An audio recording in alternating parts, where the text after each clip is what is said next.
We are a new, unsettling force for liberation, and we got nothing to lose but our chains, and we got nothing to lose but our chains, and we got nothing to lose but our chains. Fight poverty, not the poor. Fight poverty, not the poor. Fight poverty, not the poor. Thank you for the water. We won't keep quiet, no. We won't keep quiet, no. We won't keep quiet, no matter what they do. We won't keep quiet, no. We won't keep quiet, no. We won't keep quiet. How about you? Show me what democracy. Hey, hey, ho, ho. Hey, hey, ho, ho.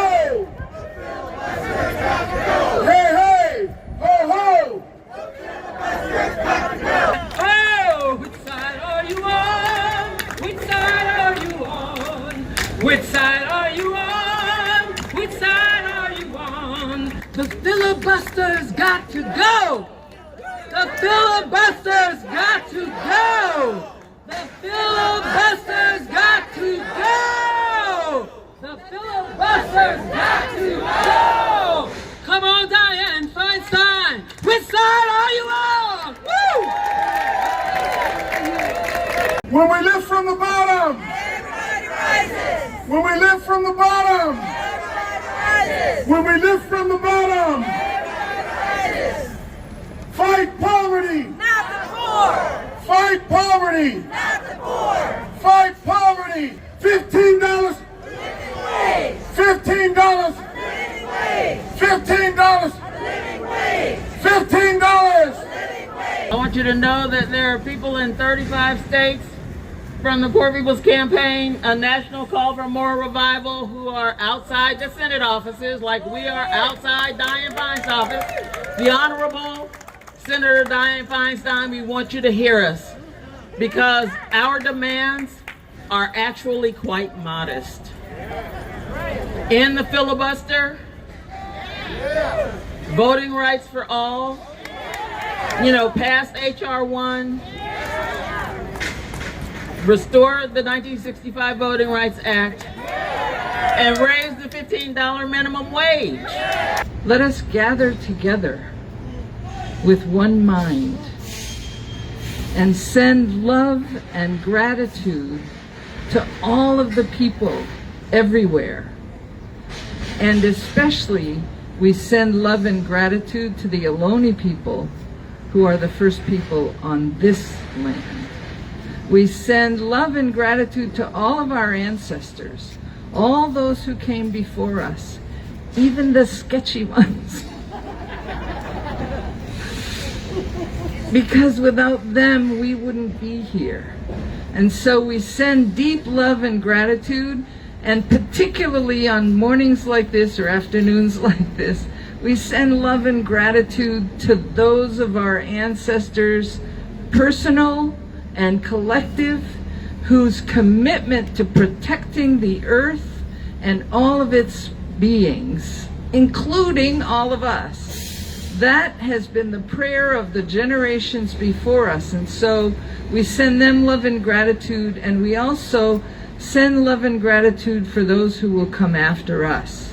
Do you hear, Senator Feinstein? We want you to raise that minimum wage. We want you to end the filibuster, not restore it, not refine it, end the filibuster.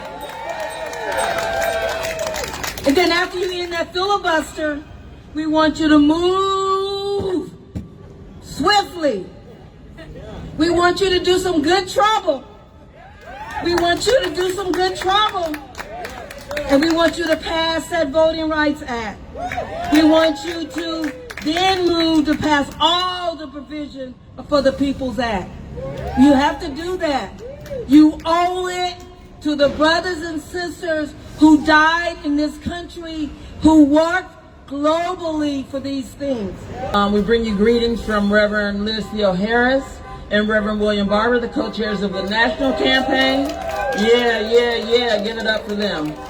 So at this point, I want to let you know that we are here outside Senator Feinstein's office because we are amplifying our demands. And we are committed to building power to make change because 140 million poor people in this country who are being blamed for their own situation. We know better than that, okay? And so we know that it's policies like a $7.25 minimum wage that put people in poverty and keep them there. And so on this day, we're in this season of moral, nonviolent, direct action. And so we have with us some people who have taken it under consideration what they can do. And they have agreed that they would risk arrest in order to amplify these demands. So give it up for the people who are here and made that decision. Thank you so much. And so part of the preparation for this was to consider what does it mean really to take on the challenge of amplifying the demands by putting your body on the line, which is one of our fundamental principles, and risking being arrested. And so we have done everything that we could to prepare people. We've been meeting with the National Lawyers Guild in San Francisco and LA, and we've been meeting with, let's give it up for the National Lawyers Guild because they have our backs in the courtroom, and the campaign is focused on the Congress, the State House. Our primary goal is to amplify the voices of people who are impacted by the 5 interlocking injustices: systemic racism, poverty, ecological devastation, militarism and the military economy, and the distorted moral narrative that blames poor people for being poor and says, well, there's not enough. Well, now, we can't feed all y'all. Come on, all y'all need houses? Really? We can't do it. We can't do it. We know better than that. And so, so poor people are often spoken about, spoken for, spoken to, and the Poor People's Campaign is about amplifying the people who are directly impacted. My name is Linda. I lived in the Bay Area for almost 25 years. I started supporting the Poor People's Campaign because, frankly, I was just really fed up with the vicious injustices that the government, corporations, and special interests keep inflicting upon the working class and other marginalized communities. I was really drawn to our mantra, everybody's got the right to live, right there on that banner. But honestly, in the richest country in the world, it shouldn't be about living, it really should be about thriving. So $15 an hour is really just survival wage and keeps you from dying, basically. So because of that, gigs are very competitive here, especially in the hospitality industry. I've always had to work 2 to 3 jobs at the same time just to stitch together a livable income. And that constant hustling and having a different schedule every single week really can take a toll on your mental health. There would be times when the shift would be slow, so I have to clock out, and so my wages would be cut short for the day, and there's nothing you can do about that. And then also my very part-time and gig worker status means I'm never eligible for health insurance or paid time off, and applying for unemployment benefits on a mixed income was really complicated and very difficult. And also in spaces when I'm one of the few people of color, I would experience microaggressions from my white coworkers, such as being talked over or having my work being they would take credit for things I said or did, or just depriving me of managerial opportunities. These injustices, they really accumulate over time, and they can really chip away at your sense of self-worth, and really gives you a sense of powerlessness, which is kind of what the whole system is set up to do. So it's time to live from the bottom up. Raising the federal minimum wage is not only necessary, it's also popular. Senator Feinstein, I want to thank you for being an original co-sponsor of the Raise the Wage Act, and for recognizing that $7.25 is a slow death sentence for many people. I'm here as your constituent and as your voter to hold you accountable and to demand that you act quickly to fulfill this mandate by any means necessary, including abolishing the filibuster. Because the bottom line is that living wages cannot wait. $15 an hour will benefit the well-being of all Americans now and for generations to come. So Senator Feinstein, which side are you on? I used to be an app-based driver. I know what it's like working long hours with no guaranteed wage, no work breaks, no restroom facilities, no overtime. I know what it's like to always have the looming threat of an accident with no coverage, or deactivation based on discrimination or retaliation with no protections, no remedies, and no voice. You see, I know what it's like to be misclassified and having to struggle for 3 months to get unemployment insurance in the middle of a pandemic. I know what it's like to experience lip service in support of Black lives and people of color. Complete hollow words hiding behind billboard signs and big PR campaigns, absent of any promise of real change. You see, today we are here because we can no longer be silent anymore. Say, we can no longer be silent anymore. Because we know that the filibuster is a major contributor to the spiritual death we see in America. You see, racism has the ability to make bad decisions and bad policy decisions. It makes for a more harsher society, a more punitive one. And it can cloud the ability to see our connection and our common humanity. But today we call for something new. We call for the transforming of the hearts and mind of Diane Feinstein. And we are demanding our officials have a high resolve, which reflects the faith values of racial equity, prevention of harm, and responsibility to the most valuable. And I bless your hearts. Go ahead and put your hands on your hearts and hold on to them tight. I bless your hearts.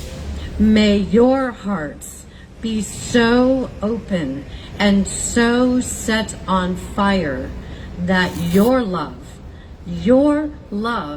changes everything. And all of God's people said, amen. Forward together, not one step back. Forward together, not one step back. Forward together, not one step back. Forward together, not one step back. You know, I've just learned that we have David Hartzell with us, and he is a man who has history. He is a man of the present. He was with Martin Luther King during the Poor People's Campaign in Washington, D.C. on the Mall. And I'd love to introduce him, and if he would like to come up and make a few remarks, we'd be blessed. Thank you, all of you, for being here today and for speaking truth to Diane Feinstein and speaking truth to the world that poverty in the richest nation of the world is immoral. It's a crime against humanity.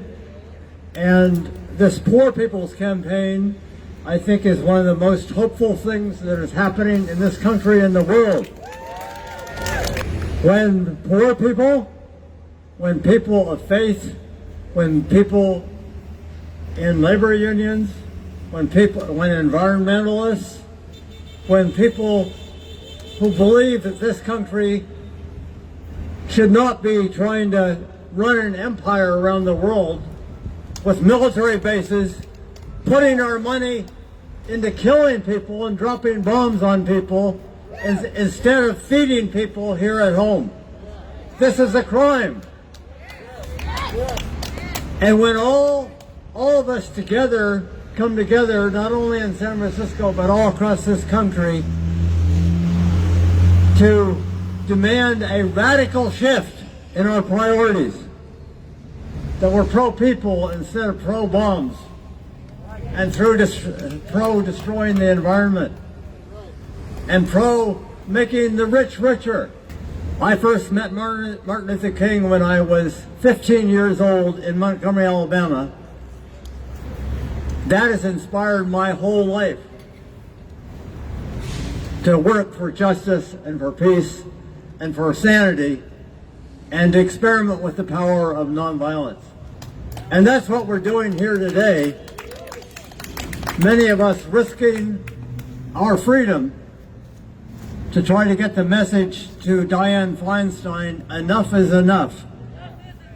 We want you to take some leadership to help make this country the just and peaceful environmentally sound country it needs to be, and that the people of California want it to be.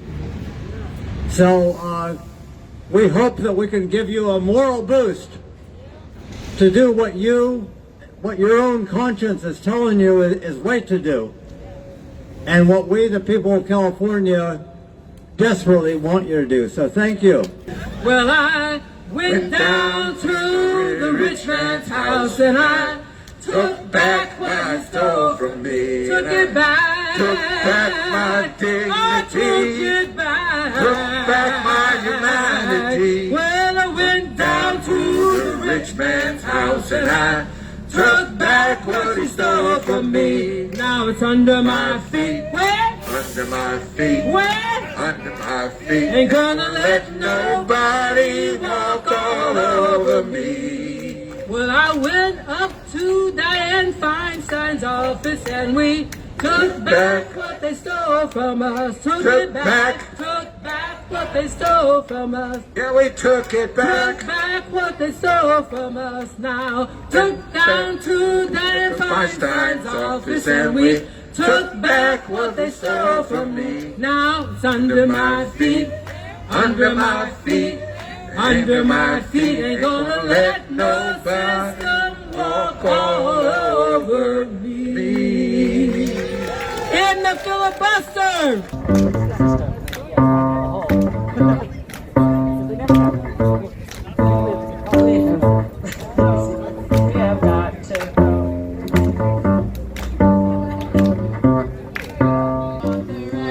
Oh, vote, vote, vote, vote, vote. Oh, we want to vote. Oh, don't take away my vote.